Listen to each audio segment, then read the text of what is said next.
गर्मी की छुट्टी और नानी का घर। बच्चों की गर्मी की छुट्टियां लगने वाली है। क्या सोचा है, कहाँ जाने का प्लान है? हमें जाना है स्विट्जरलैंड, पर बच्चों को जाना है नानी के घर। अब समझ नहीं आ रहा कि करे तो करे क्या। हमने तो मनाली जाने का प्लान किया था, लेकिन मेरे बच्चे भी नानी के यहाँ जाने के लिए कह रहे हैं। माँ ने इन बच्चों पर पता नहीं क्या जादू कर रखा है। जैसे गर्मी की छुट्टियां लगती है, नानी घर रट्टा मार देते हैं। मेरे भी बच्चे नानी घर जाने के लिए कह रहे हैं और हम सोच रहे हैं कि मालदीव्स घुमाते हैं। अभी तो एग्जाम चल रहे हैं, देखो क्या करना है, प्लान करते हैं। जैसा हमारे पति बोलेंगे वैसा ही तो होगा। वैसे भी सारे बच्चों ने नाक में दम कर रखा है, तो शायद माँ के यहाँ जाना हो अब। हाँ, अब एग्जाम खत्म होने के बाद डिसाइड करते हैं। कुछ दिनों बाद बच्चों के एग्जाम खत्म हो जाते हैं। घर में अब बच्चों की मस्ती और शोर पहले से भी ज्यादा बढ़ जाता है। तीनों बहनें एक बार फिर फोन पर बात करती हैं और आखिरकार एक बड़ा फैसला लेती हैं। अब तो एग्जाम भी खत्म हो गए हैं। अब ये दोनों पिंकू और मीनू सुबह से रात तक बस एक ही रट लगाए हुए हैं, नानी के घर जाना है, नानी के घर जाना है। अब तो मेरा सिर घूमने लगा है। बिल्कुल वही हाल यहाँ भी है। करण और कीर्ति ने भी मेरा जीना मुश्किल कर दिया है, और ऊपर से सासू माँ भी बोल रही थी कि बच्चे को नानी के घर भेज दो, गांव की हवा खा लेंगे।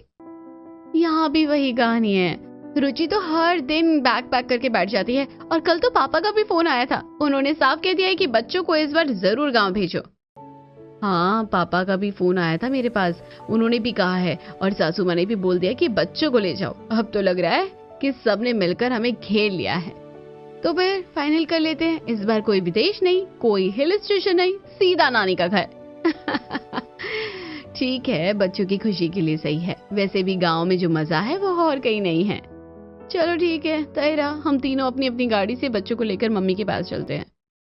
कुछ ही दिनों में तैयारी शुरू हो जाती है। तीनों बहनें अपने अपने बच्चों के साथ मायके जाने के लिए निकल पड़ती हैं। उनके पति उन्हें छोड़कर वापस शहर लौटने वाले होते हैं। पिंकू, मीनू, सब सामान रख लिया ना? कुछ छूटा तो नहीं? मम्मी जल्दी चलो, मुझे नानी के आम खाने हैं और मुझे भी नानी की कहानियाँ सुननी है। करण, कीर्ति, सीट बेल्ट लगा लो और झगड़ा मत करना रास्ते में। मम्मी मैं तो गांव में जाकर पतंग उड़ाऊंगा और मैं तो झूला झूलूंगी। रुचि बेटा शांत बैठो, अभी पहुंच जाएंगे। मम्मी नानी मुझे रोज चॉकलेट देगी ना? कुछ घंटों के सफर के बाद सभी गांव पहुंच जाते हैं। जैसे ही बच्चे गाड़ी से उतरते हैं, नानी तुलसी दौड़कर बाहर आती हैं। अरे मेरे बच्चे आ गए, कितना इंतजार किया मैंने तुम सबका। आइए दीदी, अंदर आने से पहले ये रीति निभानी होगी। मिताली थाली में पानी लेकर आती है और सभी के पैर धोती है, फिर बच्चों की आरती उतारती है। अरे रहने दो भाभी, क्या फॉर्मेलिटी कर रही हो? हाँ भाभी, हम अपने ही घर में आए हैं। दीदी ये फॉर्मेलिटी नहीं है, ये हमारे गांव के संस्कार है। अच्छा ठीक है भाभी। बच्चे ये सब देखकर और भी खुश हो जाते हैं।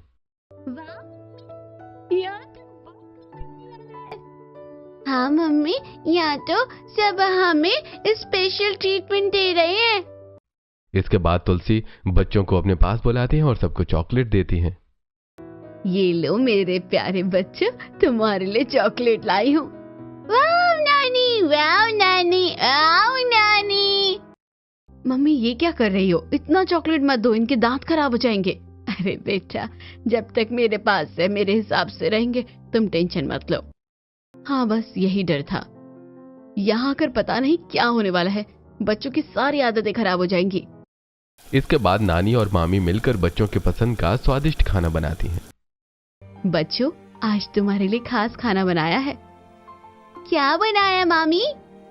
तुम्हारी पसंद की पूरी, आलू की सब्जी और मीठा भी। मामी अपने हाथों से बच्चों को खिलाती हैं और बच्चे बड़ी चाव से खाते हैं। भाभी इतना मत खिलाओ, ये घर पर इतना नहीं खाते हैं। दीदी बच्चे हैं, जितना मन है खाने दो। शाम होते ही गांव में एक गोले वाला आता है। बर्फ का गोला, रंग बिरंगा गोला। नानी हमें गोला खाना है। हाँ क्यों नहीं, सबको दिलाती हूँ। नानी सभी बच्चों को गोला दिलाती हैं। वाह कितना टेस्टी है, ये तो शहर से भी ज्यादा अच्छा है। मम्मी ये क्या कर रही हो? इसमें आर्टिफिशियल कलर होता है। हाँ, और ये बर्फ भी गंदे पानी से बनती है, बच्चों के पेट में दर्द हो जाएगा। हमने अपने बच्चों को ये सब नहीं खाने दिया, और यहाँ आप ये सब खिला रही हो। बेटा हर चीज में इतना डरोगे तो बच्चे बचपन कैसे जिएंगे? दीदी, कभी कभी खाने से कुछ नहीं होता, बच्चे खुश हैं यही बड़ी बात है। मम्मी प्लीज हमें खाना दो ना, हम रोज नहीं खाएंगे। तीनों बहनें एक दूसरे को देखती हैं और मन ही मन सोचती हैं। शायद हम जरूरत से ज्यादा सोचते हैं, बच्चों की खुशी भी तो जरूरी है। हाँ, शायद ये सही कह रहे हैं। रात का समय हो जाता है। गांव में हल्की ठंडी हवा चल रही होती है। आंगन में बड़ी सी चटाई बिछा दी जाती है और सभी बच्चे और बड़े एक साथ सोने की तैयारी करने लगते हैं। आसमान में तारे चमक रहे होते हैं और माहौल बिल्कुल शांत और सुकून भरा होता है। आओ बच्चों, आज सब मेरे पास ही सोएंगे। देखो कितनी ठंडी हवा चल रही है। शहर में कहाँ ऐसा मजा मिलता है। हाँ नानी, हम सब आपके पास ही सोएंगे। और आप हमें कहानी भी सुनाओगी ना? और मैं तो आज तारों को गिनूंगा। नानी, ये तारे नीचे क्यों नहीं आते? मैं तो नानी के हाथ पकड़कर ही सोऊंगी। तीनों बहनें एक कोने में खड़ी ये सब देख रही होती हैं। उन्हें जमीन पर चटाई पर सोने में थोड़ी परेशानी हो रही होती है। अरे ये क्या, जमीन पर सोना पड़ेगा? मेरी तो कमर ही टूट जाएगी। हाँ यार, और ये गर्मी, पंखा भी कितना धीमा चल रहा है, कैसे सोएंगे हम? और ये सारे बच्चे एक साथ, कहीं रात में कोई गिर गया तो? तीनों बहनें अपनी माँ तुलसी के पास जाती हैं।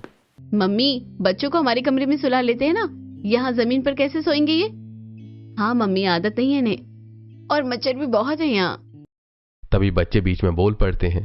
नहीं मम्मी, हम नानी के साथ ही सोएंगे।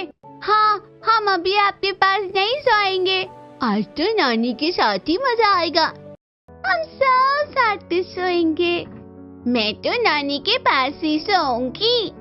ये सुनकर तीनों बहनें एक दूसरे को देखती हैं। अरे घर में तो यही बच्चे कहते हैं कि मम्मी के पास सोना है, और यहाँ देखो, सच में यहाँ आते ही सब बदल गए। लगता है नानी का जादू चल गया है। रात में तुलसी सभी बच्चों को प्यार से सुलाती हैं। आओ बेटा, आंखें बंद करो, मैं कहानी सुनाती हूँ। तुलसी एक प्यारी सी कहानी सुनाती हैं और बच्चे धीरे धीरे सो जाते हैं। तभी एक बच्चे को खांसी आती है। अरे बेटा रुको, मैं अभी दवा लाती हूँ। तुलसी तुरंत अंदर जाकर दवा लाती है और बच्चे को पिला देती है। अब ठीक लग रहा है ना? हाँ नानी। तीनों बहनें ये सब देखती हैं और मन ही मन सोचती हैं। पता नहीं माँ ने बच्चों को कौन सी दवा पिला दी है। माँ बूढ़ी हो रही है, कहीं गलत दवा तो नहीं पिला दी है। नहीं, मैं देख रही हूँ, वो देखो, दवा नहीं शहद ही दिया है माँ ने पिंकू को। अगली सुबह सूरज की पहली किरण के साथ ही बच्चे जाग जाते हैं। नानी, नानी उठो, हमें आम के बाग में जाना है। अभी तो वहाँ आम लगे होंगे ना, हमें तोड़कर खाने हैं। नानी जल्दी चलो ना। अरे वाह, इतनी सुबह सुबह बाग याद आ गया। चलो मैं लेकर चलती हूँ। सभी बच्चे मामा के बच्चों के साथ बाग की तरफ निकल जाते हैं। थोड़ी देर बाद तीनों बहनें उठती हैं और बच्चों को घर में नहीं पाती। अरे पिंकू और मीनू कहाँ गए? करण, कीर्ति भी नहीं है, रुचि भी नहीं दिख रही। तीनों एक साथ तुलसी से पूछती हैं। मम्मी, बच्चे कहाँ गए? अरे वो बाग में गए हैं आम तोड़ने। क्या क्या क्या क्या? तीनों तुरंत बाग की तरफ दौड़ती हैं। वहां जाकर देखती हैं कि बच्चे पेड़ों पर चढ़े हुए हैं और हंसी खुशी आम तोड़ रहे हैं। पिंको, नीचे उतरो तुरंत। ये क्या कर रहे हो तुम? गिर जाओगी तो क्या होगा? तुम लोग गांव के बच्चों के साथ ऐसे खेल रहे हो, पेड़ पर चढ़े हो, चोट लगे तो कितनी परेशानी हो जाएगी। बच्चे डर जाते हैं और धीरे धीरे नीचे उतर आते हैं। अभी नीचे उतरो सब। मम्मी, हम तो बस खेल रहे थे, सब चढ़ रहे थे तो हम भी। मम्मी नहीं करेंगे अब। तीनों बहनें बच्चों को वापस घर ले जाती हैं, लेकिन कुछ ही देर बाद बच्चे फिर से चुपके से बाग में पहुंच जाते हैं। अरे फिर आ गए, चलो अब आराम से आम तोड़ो। बच्चे फिर से पेड़ों पर चढ़ते हैं और आम तोड़कर खाने लगते हैं। वाह, कितना मजा आ रहा है। ये तो सबसे टेस्टी आम है, शहर में ऐसा कहाँ मिलता है। तभी तीनों बहनों को फिर से पता चलता है और वो गुस्से में बाग में पहुंचती हैं। फिर से आ गए तुम लोग? कितनी बार समझाया है, यहाँ आकर ये तो बिल्कुल ही हाथ से निकल रहे हैं। तभी बच्चे करौंदे के पेड़ से करौंदे तोड़ने लगते हैं। ये क्या कर रहे हो? ये तो किसी और का पेड़ है, ऐसे कैसे तोड़ सकते हो? ये गलत बात है। तभी वहां करौंदे के मालिक काका आ जाते हैं। अरे बेटा रहने दो, मैं तो देख ही रहा हूँ, तोड़ लेने दो। ननिहाल आए हैं बच्चे। कि यहाँ ऐश नहीं करेंगे तो कहाँ करेंगे। ये सुनकर बच्चे मुस्कुरा देते हैं और तीनों बहनें चुप हो जाती हैं। बस बहुत हो गया, अब देखो इनकी हालत, पेड़ों पर चढ़ना, इधर उधर से तोड़कर खाना, ये सब आदतें बिल्कुल ठीक नहीं है।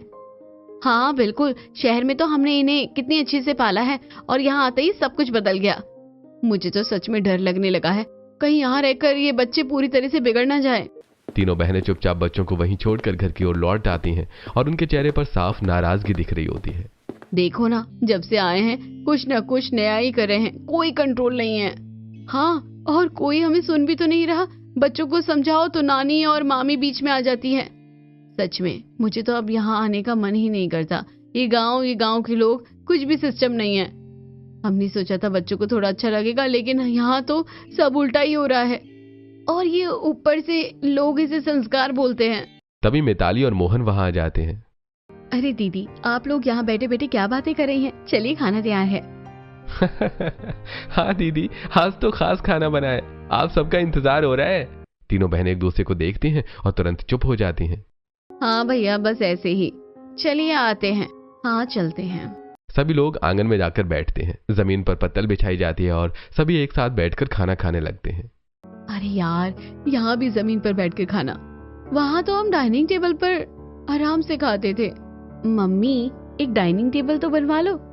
बेटा, ये गांव है, यहाँ लोग जमीन से जुड़े रहते हैं। जमीन पर बैठकर खाने का भी अपना मजा होता है। दीदी, आप एक बार आदत डाल लीजिए, फिर खुद कहेंगे कि मजा आ गया। और हाँ, यहाँ का खाना भी शहर से ज्यादा टेस्टी लगेगा। बच्चे बड़े मजे से खाना खाते हैं, लेकिन तीनों बहनों के चेहरे पर अभी भी संतोष नहीं होता। अगली सुबह बच्चे फिर से जल्दी उठ जाते हैं। मम्मी, हम बाहर जा रहे हैं। हाँ वाह, बहुत मजा आएगा। हम साथ में कूदेंगे और साथ में खेलेंगे। मैं भी। अच्छा ठीक है, जाओ। चलो, अच्छा है, कम से कम घर में तो नहीं है। कुछ देर बाद बच्चे नदी से वापस आते हैं। उनके कपड़े गीले होते हैं और शरीर पर मिट्टी लगी होती है। ये क्या हालत बना रखी है? तुम लोग कहाँ गए थे? सच सच बताओ। मम्मी, हम नदी में नहाने गए थे। क्या तुम्हें समझ नहीं आता है? डूब जाते तो घर में नहाया करो, ये नदी वदी में नहीं। अभी जाओ और फिर से नहा कर आओ। बच्चे उदास होकर फिर से नहाने के लिए जाते हैं। तभी मामी का बेटा आता है। अरे चलो ना, पास के खेत में ट्यूबवेल चालू है, वहां नहाते हैं। सच में? चलो। वहां तो और मजा आएगा। सभी बच्चे चुपके से ट्यूबवेल की तरफ निकल जाते हैं। वहां पहुंचकर बच्चे खूब मस्ती करते हैं। अरे कितना ठंडा पानी है। मजा आ गया। मैं तो यहाँ से जाऊंगी ही नहीं। बच्चे इतना नहाते हैं कि उनकी आंखें लाल हो जाती हैं, लेकिन वो बहुत खुश होते हैं। फिर सभी कपड़े पहनकर घर लौटने लगते हैं। तभी रास्ते में तीनों माएं उन्हें ढूंढते हुए मिल जाती हैं। कहाँ थे तुम लोग? हमने कहा था ना घर पर नहाने को। ये ट्यूबवेल पर क्या करने गए थे? ये आंखें लाल क्यों हैं? देखो क्या हालत कर ली है। अब बहुत हो गया, तुम्हें जल्दी ही शहर लेकर चलेंगे। यहाँ तुम लोग पूरी तरह से बिगड़ जाओगे। और ये मम्मी भी कुछ नहीं बोलती, सब इन्हीं की वजह से हो रहा है। बच्चों को डांट पड़ने के बाद वो चुपचाप घर की तरफ चल रहे होते हैं, लेकिन उनके मन में नानी के घर की मस्ती और आजादी का आनंद अभी भी भरा हुआ होता है। जैसे वो घर पहुंचते हैं, तीनों बहनें गुस्से में उन्हें अंदर ले जाती हैं। मम्मी, आप क्यों इतना गुस्सा कर रही हो? नानी तो बहुत अच्छी है। यहाँ पर जो मजा मिलता है ना, वो हमें हमारे शहर में कहाँ मिलता है। हाँ मम्मी, वहाँ तो बस घर के अंदर ही रहो, बाहर मत जाओ, ये मत करो, वो मत करो। यहाँ तो हम खोलकर खेल पा रहे हैं। मम्मी, यहाँ कोई हमें रोकता भी नहीं है। हम खुद से खेलते हैं, खुद से सीखते हैं। और नानी हमें डांटती भी नहीं है। मैं तो यही रहना चाहती हूँ। बच्चों की ये बातें सुनकर तीनों बहनों के चेहरे पर थोड़ी असहजता आ जाती है, लेकिन फिर भी वो अपने गुस्से को नहीं छोड़ती। बस बहुत हो गया, अब एक शब्द भी नहीं। तुम लोग अंदर चलो। और ये मत समझना कि यहाँ जो मन आएगा वो करोगे। अभी सब कपड़े बदलो और अच्छे से नहाओ। तीनों बहनें बच्चों को अच्छे से नहलाती हैं, साफ कपड़े पहनाती हैं और उन्हें सख्ती से समझाती हैं। अब कोई बाहर नहीं जाएगा, समझे? बस घर में ही रहना है, और अगर बाहर गए ना तो बहुत डांट पड़ेगी।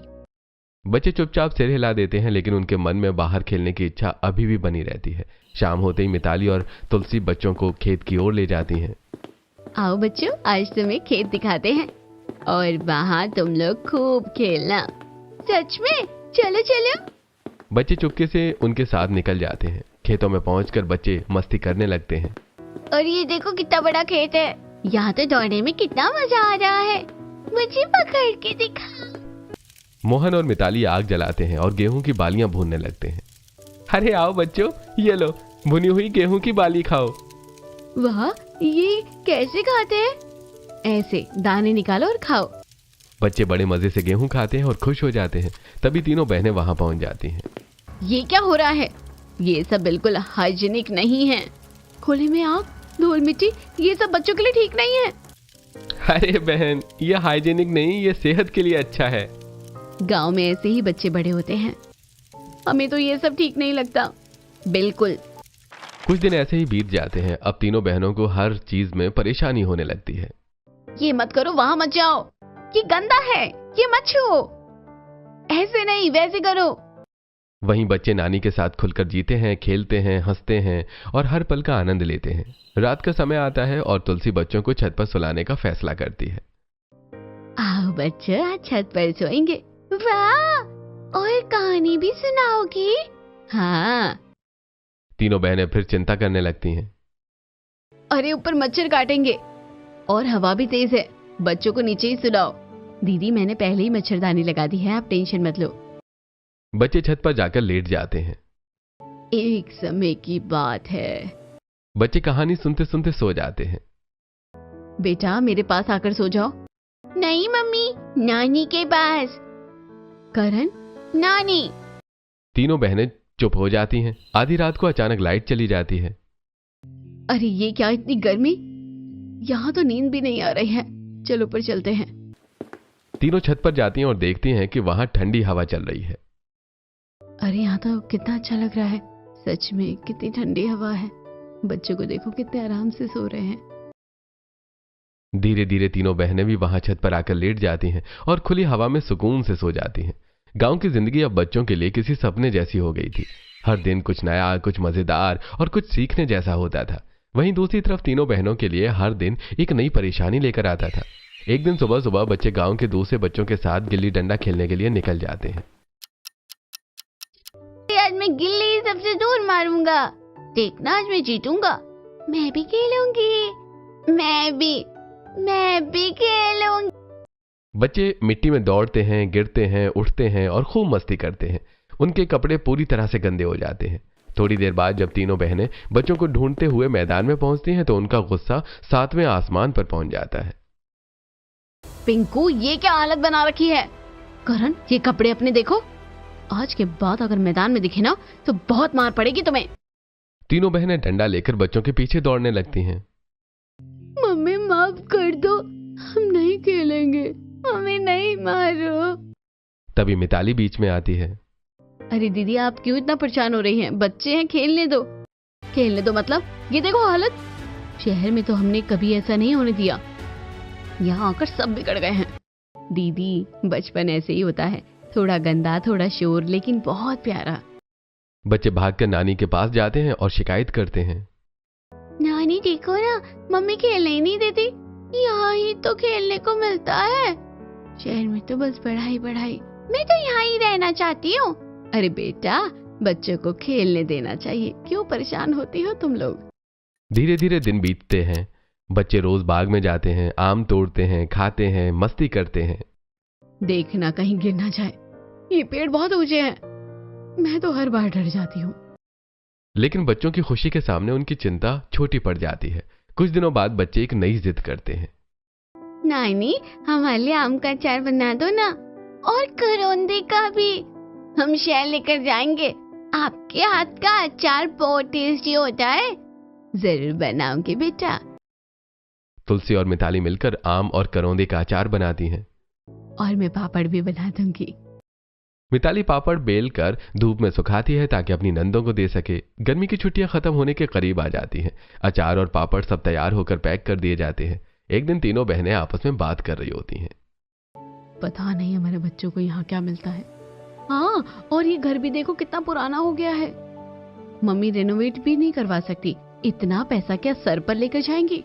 तभी मिताली ये सब सुन लेती है और धीरे से उनके पास आती है। दीदी, मम्मी सर पर तो कुछ नहीं लेकर जाएंगी, लेकिन उनके पास कुछ होना भी तो चाहिए। छोटी दीदी की शादी। पैसा लग गया था, तब से हमारी हालत थोड़ी कमजोर हो गई है। तीनों बहनों का चेहरा थोड़ा उतर जाता है, लेकिन फिर भी वो कुछ नहीं कहती।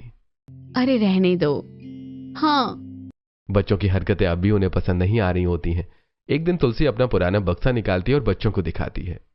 आओ बच्चों, ये देखो तुम्हारी मम्मियों के बचपन के कपड़े। सच में? मम्मी इतने छोटे कपड़े पहनती थी? तभी तीनों बहनें वहां आती हैं। मम्मी ये सब फेंक दो ना, ये सब रखने का क्या मतलब है? आप कुछ भी बटोर कर रख दियो। ये सुनकर तुलसी का चेहरा उतर जाता है। ये सब मेरी यादें हैं। तुलसी की आंखों में हल्की नमी आ जाती है। वो सोचती हैं कि यही उनकी बेटियां हैं जिन्हें उन्होंने इतने प्यार से पाला, और आज वही उनकी भावनाओं को समझ नहीं पा रही हैं। और वही बच्चे उस बक्से में रखी पुरानी यादों को देखकर खुश हो रहे होते हैं। लेकिन तीनों बहनों और तुलसी के बीच एक अनकही दूरी बनने लगती है। समय धीरे धीरे बीतता जा रहा था। गांव की हवा, खुला आंगन, मिट्टी की खुशबू और नानी का प्यार बच्चों के दिल में बस चुका था। वहीं तीनों बहनों के मन में अब भी शहर की आदतें और सोच बनी हुई थी, लेकिन कुछ कुछ चीजें अब उन्हें सोचने पर मजबूर करने लगी थी। एक दिन दोपहर का समय था, धूप तेज थी और सब लोग खाना खाकर आराम कर रहे थे। तभी रीता के सिर में तेज दर्द होने लगता है। उफ, सिर फट रहा है मेरा, पता नहीं इतनी गर्मी में क्या हो गया। क्या हुआ दीदी, बहुत दर्द हो रहा है क्या? दवा ले लो ना। तभी तुलसी धीरे से रीता के पास आती है। क्या हुआ बेटा, सिर दर्द हो रहा है क्या? हाँ मम्मी, बहुत तेज सिर दर्द है। आओ मैं तुम्हारा सिर दबा देती हूँ। तुलसी अपने हाथों से बड़े प्यार से रीता का सिर दबाने लगती हैं और फिर तेल लगाकर उसकी चंपी करती हैं। ऐसे आराम मिलेगा। बचपन में भी जब तुम्हें दर्द होता था तो मैं ऐसे ही करती थी। रीता की आंखें बंद हो जाती हैं और उसे सुकून मिलने लगता है। मम्मी आज भी उतना ख्याल रखती है जैसे पहले रखती थी। धीरे धीरे रीता को एहसास होने लगता है कि माँ का प्यार कभी कम नहीं होता, चाहे उम्र कितनी भी हो जाए। सच में हम तो बस शिकायत ही करते रहते हैं और मम्मी बिना कुछ बोले सब करती रहती है। उसी समय तीनों बहनों की नजर अपनी माँ की साड़ी पर जाती है। मम्मी ये कैसी साड़ी पहन रखी है आपने? हाँ इतनी पुरानी लग रही है। इतना पैसा होने के बावजूद भी आप ऐसे कपड़े पहनती हैं? तभी मिताली वहां आती है और उनकी बात सुन लेती है। दीदी आपने कभी मम्मी को एक भी साड़ी गिफ्ट की है? तीनों बहनें चुप हो जाती हैं। जब हम खुद खुश नहीं देते तो ये बोलने का हक भी नहीं बनता ना। ये बात सुनकर तीनों बहनों के चेहरे पर शर्मिंदगी साफ नजर आती है। हाँ हमने कभी सोचा ही नहीं। मम्मी हमेशा देती रहती है और हम बस कमी निकालते रहे। अब धीरे धीरे तीनों बहनों को अपनी गलती का एहसास होने लगता है। वो देखती हैं कि तुलसी बच्चों का कितना ध्यान रखती हैं, उन्हें कितना प्यार करती हैं और उनकी हर छोटी बड़ी जरूरत का ख्याल रखती हैं। दूसरी तरफ मिताली भी बच्चों के लिए रोज कुछ नया और पौष्टिक खाना बनाती है। बच्चों आज सत्तू का शरबत बनाया है। वाह मामी, मुझे भी चाहिए, ये तो बहुत टेस्टी है। बच्चे बड़े चाव से सत्तू का शरबत पीते हैं। अगले दिन मिताली लिट्टी चोखा बनाती है। आओ बच्चों, आज खास खाना है। क्या है मामी? लिट्टी चोखा।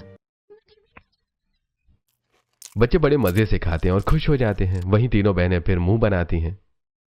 ये सब खाने में कितना तेल होता है और ये सत्तू पता नहीं कितना साफ होता है। बच्चों को कुछ हो गया तो? लेकिन बच्चे खुशी खुशी सब खाते रहते हैं। मम्मी बहुत टेस्टी है। यहाँ का खाना सबसे अच्छा है, मैं तो रोज यही खाऊंगा। कुछ ही दिनों में बच्चों की सेहत पहले से बेहतर हो जाती है। अरे देखो करण कितना हेल्दी लग रहा है। रुचि भी कितनी एक्टिव हो गई है। शायद गांव का खाना सच में बहुत अच्छा होता है। बच्चे आंगन में खेलते हैं, मिट्टी में दौड़ते हैं, हंसते हैं और खुलकर जीते हैं। यहाँ खेलने में मजा आता है। शहर में तो बस घर के अंदर बंद रहना पड़ता है। यहाँ तो हर दिन नया गेम। तीनों बहनें अब भी कभी कभी उन्हें डांटती रहती हैं। वहां मत जाओ, गिर जाओगे। मिट्टी से मत खेलो, ये मत खाओ। लेकिन अब उनके मन में पहले जैसा गुस्सा नहीं होता। अब उनमें धीरे धीरे समझ आ रही होती है। वो समझने लगते हैं कि गांव का ये सादा जीवन, ये प्यार, ये आजादी बच्चों के लिए कितना जरूरी है। और वहीं बच्चे नानी के आंगन में खुले आसमान के नीचे अपने बचपन को जी रहे होते हैं, पूरी खुशी और मासूमियत के साथ। गर्मी की छुट्टियां अब धीरे धीरे खत्म होने के करीब आ रही थी। गांव में बिताए गए इतने दिनों में बच्चों के साथ साथ तीनों बहनों के मन में भी कई बदलाव ला दिए थे। लेकिन अभी भी कुछ बातें थीं जो उन्हें पूरी तरह समझ नहीं आई थी। एक दिन सुबह बच्चे फिर से मामा मोहन के साथ गांव घूमने निकल जाते हैं। मामा आज हमें बाजार दिखाओ ना। हाँ, हम वहाँ से कुछ खाने को भी लेंगे। मुझे जलेबी खानी है, मुझे भी। मैं भी चाहूंगी। अरे चलो आज तुम्हें पूरा गांव घुमाता हूँ। बच्चे मामा के साथ गांव के छोटे से बाजार में पहुंचते हैं। वहां की रौनक, छोटी छोटी दुकानें और देसी मिठाइयों की खुशबू उन्हें बहुत अच्छी लगती है। वाह, कितना अच्छा बाजार है। देखो जलेबी, मामा हमें जलेबी खिलाओ। अरे जितनी खानी है खाओ। बच्चे जलेबी खाते हैं और कुछ पैक भी करवा लेते हैं। घर लौटते ही तीनों बहनों को पता चलता है कि बच्चे बाजार गए थे। किससे पूछ कर गए थे तुम लोग? ये कोई तरीका है बिना बताए चले गए? और ये क्या लेकर आए हो? ये सब हाइजीनिक नहीं होता। गांव का बाजार है, यहाँ साफ सफाई कहाँ होती है? दीदी, यही खाकर हम भी बड़े हुए हैं। वो बात पुरानी हो गई, अब ये सब अच्छा नहीं लगता।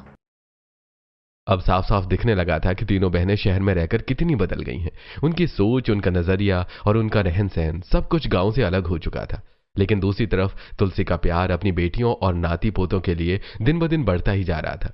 वो मन ही मन सोचती थी कि अपनी बेटियों के लिए क्या करूं, कैसे उन्हें खुश करूं। एक दिन तुलसी और मिताली चुपचाप बाजार जाती हैं। मम्मी, पैसे तो कम है, फिर भी सबके लिए ले ले क्या? बेटा, बच्चों और बेटियों के लिए तो सब कुछ कर सकती हूँ। वो सभी बच्चों के लिए कपड़े खरीदती हैं और अपने तीनों बेटियों के लिए साड़ियां भी लेती हैं। कुछ दिनों बाद जाने का दिन आ जाता है। घर में एक हल्का सा उदास माहौल होता है।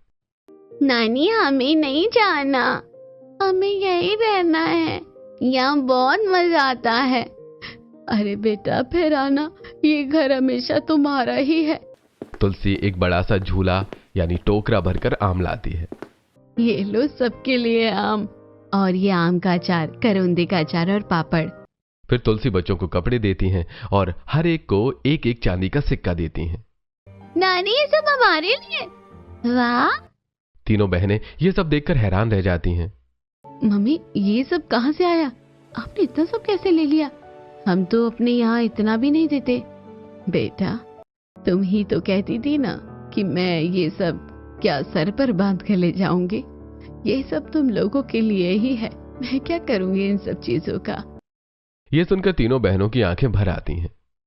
मम्मी, हमें माफ कर दो, हमने आपको समझा ही नहीं, हम गलत थे मम्मी। अरे पगली, माँ कभी अपने बच्चों से नाराज होती है क्या? तीनों बहनों को अब सच्चा एहसास हो चुका था। मम्मी, हम हर साल आपके पास आएंगे, यहाँ सच में सुकून है। और देखो हमारे बच्चे कितने हेल्दी और खुश हो गए हैं। हाँ मम्मी, हम फिर आएंगे हर साल नानी के पास। बच्चे खुश हो जाते हैं और तुलसी के गले लग जाते हैं। अब तीनों बहनों के मन से शहर और गांव का फर्क खत्म हो चुका था। उन्हें समझ आ गया था कि असली खुशी न बड़े घर में होती है, न महंगे खाने में। असली खुशी होती है अपनों के साथ, प्यार में और उन छोटी छोटी चीजों में जो दिल को सुकून देती हैं। और इसी एहसास के साथ वो हर साल नानी के घर आने का वादा करके खुशी और प्यार भरी यादों के साथ वापस अपने शहर की ओर निकल पड़ती हैं।